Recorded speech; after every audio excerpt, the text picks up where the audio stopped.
አንዳንዴ ኃጢአት ልክ እንደ ማር ይጣፍጣል። ደጋግመህ ስትቀምሰው ጣዕሙ ይለማመዳል፣ ነውርነቱም ይጠፋል። የሰው ልጅ ደግሞ የለመደውን ነውር እንደ ጀብዱ፣ ክህደትን ደግሞ እንደ ነፃነት ማየት ይጀምራል። እኔና ገኒ እንዲህ ነበርን። ነገር ግን የእኛ ነውር ከዝሙት በላይ ነበር። እኛ የበላነው የፍቅርን ፍሬ ብቻ ሳይሆን የጓደኝነትን ክብር ጭምር ነበር። አብርሃም ለእኔ ከወንድም በላይ ነበር።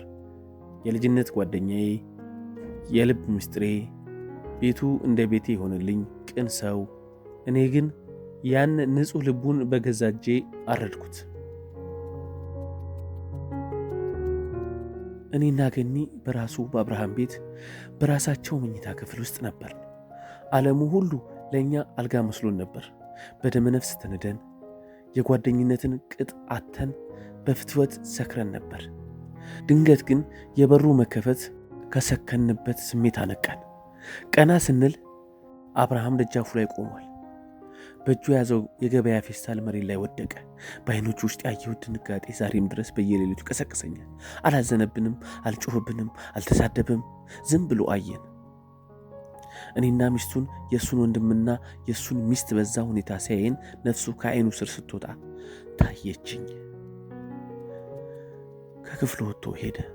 ለ17 ቀናት ድምፁ ጠፋ። እኔና ገኒ በድንጋጤና በውርደት ተሸብበን አንዳችን ማየት አቃተን። በ18ኛው ቀን ጓደኞቼ መጡ። አብርሃም ራሱን አጥፍቶ ተገኘ አሉኝ። ያ እኔና ገኒ ያየበት ምስል ከአእምሮ ሊጠፋለት አልቻለም።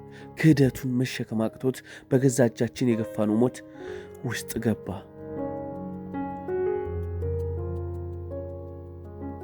ዛሬ እዚህ መቃብር አጠገብ ቆሜያለሁ።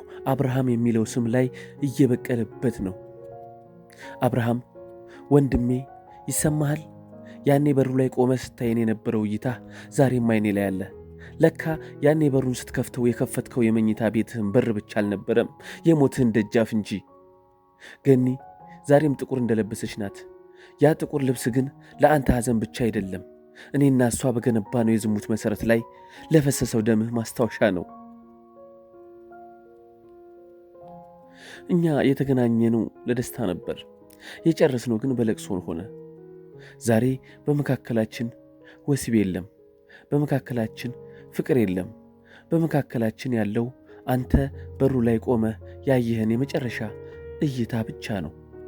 ሰው መሆን ያቃተን ዕለት፣ ጓደኝነትን የረሳን ዕለት ሞታችን ተጀመረ። የታሪካችን መነሻ ፍላጎት ነበር፣ መድረሻችን ግን መቃብር ሆነ። ይህ የኔና የገኒ ታሪክ ብቻ አይደለም።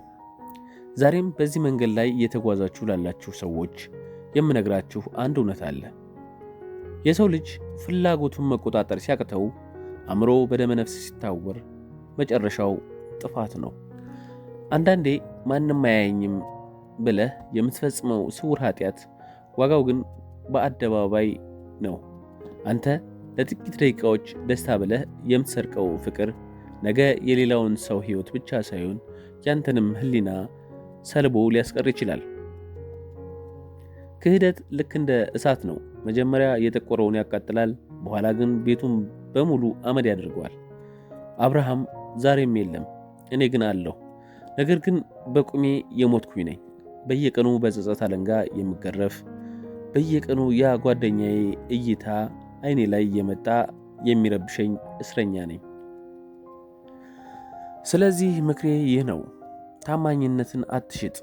የታማኝነት ዋጋው የሚታወቀው ከጠፋ በኋላ ነው።